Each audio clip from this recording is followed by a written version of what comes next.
Bernard Fontaine, là je vous trouve devant l'hôtel de ville de Vienne, un hôtel de ville dans lequel vous espérez, avec d'autres membres de la gauche, peut-être accéder en mars 2020.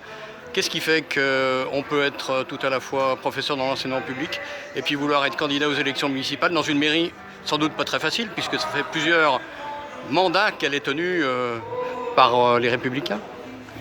Nous, ce qu'on essaie de faire, c'est déjà un collectif et de construire un programme qui soit avec les gens qui habitent Vienne.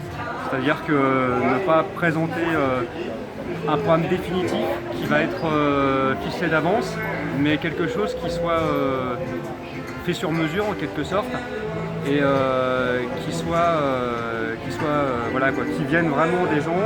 Et on a cette ambition parce que de toute façon, que ce soit pour les communistes ou pour d'autres militants de gauche, c'est important d'être sur la réalité du terrain et surtout sur la réalité de la vie des gens dans leur quotidien et avoir un retour sur eux, ce qu'ils ont envie, comment devenir acteur de sa ville quand on habite dans une ville et comment on a envie de l'habiter.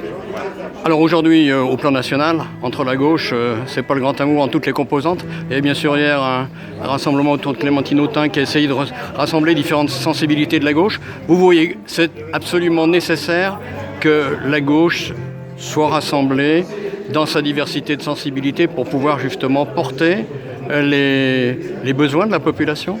C'est absolument nécessaire.